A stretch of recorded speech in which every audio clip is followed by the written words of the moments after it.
आप मुझे बताइए, हमारे तेलंगाना में और हमारे इस इलाके में जो लिंगायत समाज के लोग हैं, जो मराठा समाज के लोग हैं, उसमें 26 कास्ट ऐसी है जो ओबीसी में जाने के लिए मांग कर रही है।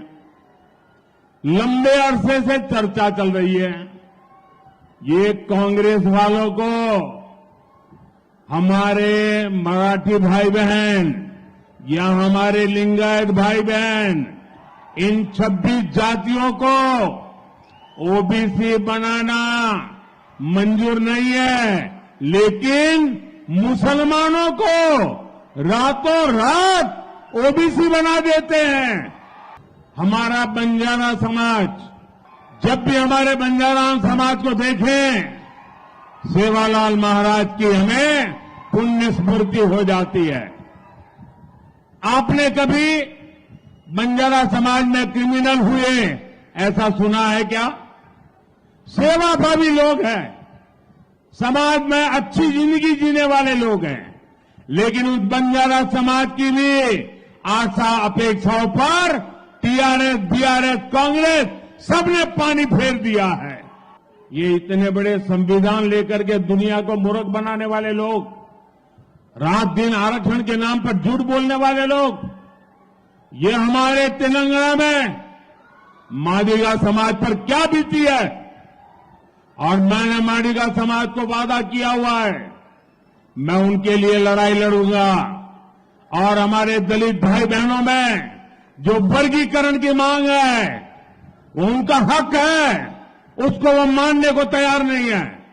साथियों, एक कांग्रेस पार्टी को जन्म से ही ये हमारे संविधान के प्रति नफरत है। जो संविधान बाबा साहब अम्बेडकर ने दिया था, अगर वो संविधान की प्रत देखें, वो संविधान की प्रत देखें तो उसके ऊपर एक एक पत्ते पर रामायण महाभारत का चित्रांकन है। हमारी संस्कृति, हमारी परंपरा का चित्र है उस पर, और हमारे संविधान की, भारत की महान सांस्कृतिक विरासत के साथ उसको कड़ी रूप से जोड़ने का एक अद्भुत प्रयास था।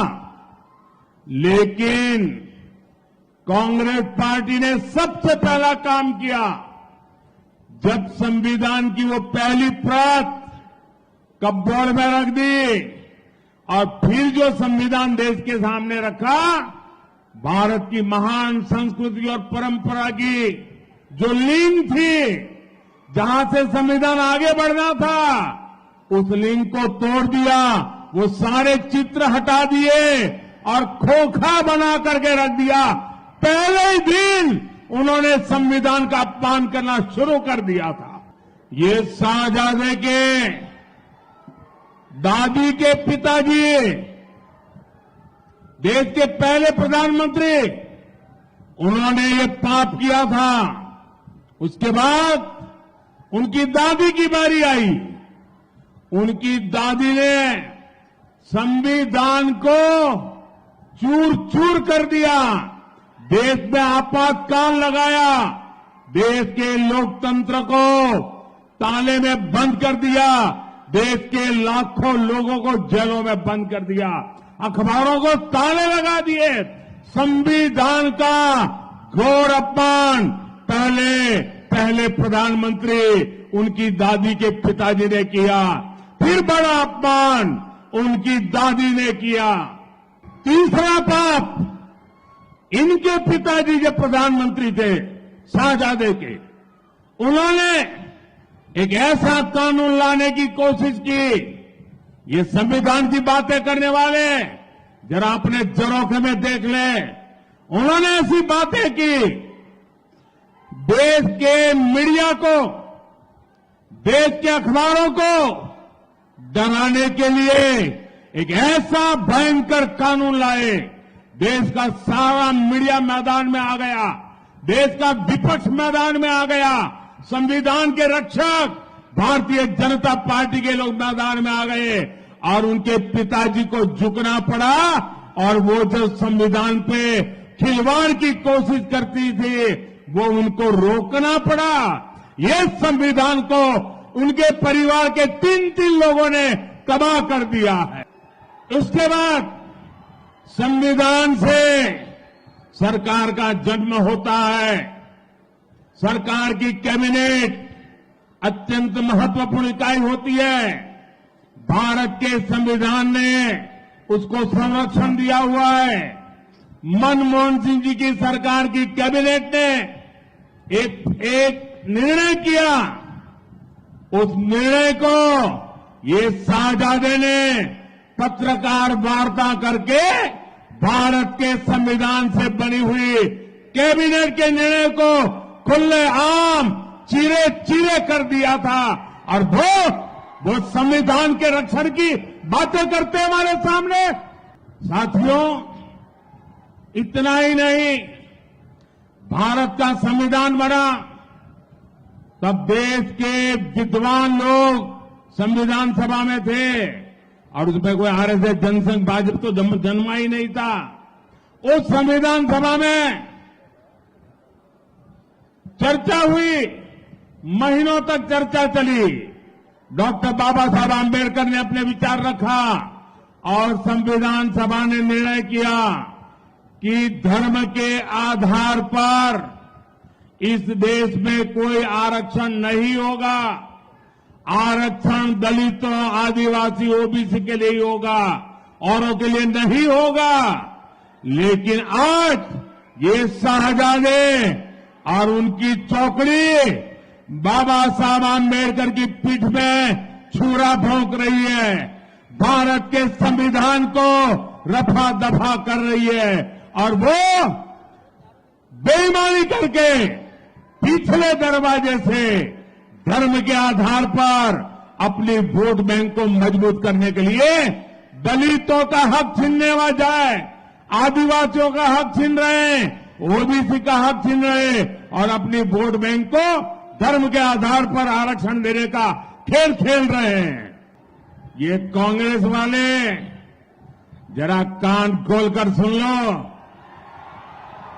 ये मोदी संविधान मेरे लिए मेरा धर्म ग्रंथ है। मेरी सरकार चलाने के लिए मेरा धर्म ग्रंथ है। और तुम्हें तो मालूम नहीं है, जब भारत के संविधान को 60 साल हुए, इस देश में अकेला मैं मुख्यमंत्री था, अकेला गुजरात का मुख्यमंत्री था जिसने संविधान के 60 साल का उत्सव मनाया था। मैंने सुरेंद्रनगर में हाथी के ऊपर हमारे संविधान को रखा था और संविधान का सम्मान करते हुए जुलूस निकाला था और उस राज्य का मुख्यमंत्री हाथी पर नहीं बैठा था, संविधान हाथी पर बैठा था और मोदी पैदल चल रहा था ताकि संविधान का सम्मान हो। साथियों, मेरा समर्पण देश के संविधान के शब्दों के प्रति, देश की संविधान की भावनाओं के प्रति 2014 में देश ने मुझे चुन करके संसद में भेजा और जब मैं पहले दिन संसद में गया तो संविधान का प्रतिबिंब हमारे देश की संसद होती है और पहले ही जाकर के मैंने संसद के सामने सर झुकाया, अपना माथा टेका। बाद में मैंने कदम पार्लियामेंट में रखा था क्योंकि संविधान के लिए हम समर्पित हैं। 2019 में जब आपने मुझे दूसरी बार प्रधानमंत्री बनने का अवसर दिया और जब मुझे एनडीए ने अपना नेता चुना तो कार्यभार संभालने से पहले मैंने पार्लियामेंट के सेंट्रल हॉल में संविधान की किताब ला करके रखी थी। पहले मैंने जाकर के संविधान के सामने मारा माथा टेका, जैसे आप गीता, रामायण, महाभारत के सामने टेकते हो। जैसे कुरान बाइबल के सामने रखते हो, मैंने संविधान के सामने अपना माथा टेका। उसके बाद 2019 में कार्यभार संभालने के लिए मैंने अपना भाषण दिया था।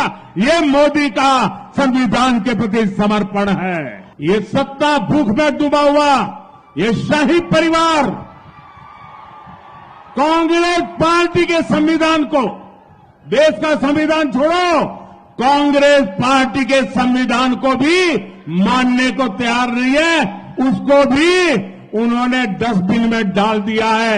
सीताराम केसरी कांग्रेस पार्टी के अध्यक्ष थे, रातों रात उनको बाथरूम में बंद कर दिया गया, उठा करके फुटपाथ पर फेंक दिया और संविधान की परवाह किए बिना कांग्रेस पार्टी पर ये शाही परिवार ने कब्जा कर लिया। साहबजादे, जरा बोलने से पहले 50 बार सोचना शुरू करो। ये संविधान के लिए नाम पर देश को मूर्ख बनाने के लिए निकले हुए। आपको पता होगा, देश का पहला संविधान संशोधन उनके दादी के पिताजी पहले प्रधानमंत्री ने किया था और वो फ्री स्पीच पर ताले लगाने वाला किया था। और आखिर में उन्होंने प्रेस पर प्रतिबंध लगाने वाला सुधार करने का प्रयास किया था। ये संविधान के प्रति इनकी भावना है। इनका संविधान से कोई लेना देना नहीं है। ये शाही परिवार को सत्ता खुद के पास रहे तो सब कुछ अच्छा, लेकिन इस देश में सत्ता अगर उनके हाथ से चली जाए तो सब कुछ निकम्मा। ये वो लोग हैं जो पार्लियामेंट चलने नहीं देना चाहते। ये वो लोग हैं जो चुनाव में इलेक्शन कमीशन, जो परंपरा है नियुक्ति की, अब इलेक्शन कमीशन पे सवाल उठाते हैं। ये लोग ईवीएम पर सवाल उठाते हैं और अब अपनी वोट बैंक के लिए संविधान को बदनाम करने पर निकले हैं। लेकिन कांग्रेस वाले सुन ले, उनके चट्टे बट्टे सुन ले, उनकी पूरी जमात सुन ले। जब तक मोदी जिंदा है, जब तक मोदी जिंदा है, मैं संविधान का, जब तक मोदी जिंदा है, मैं दलितों का आरक्षण, आदिवासियों का आरक्षण, ओबीसी का आरक्षण, मुसलमानों को धर्म के आधार पर नहीं देने दूंगा, नहीं देने दूंगा, नहीं देने दूंगा।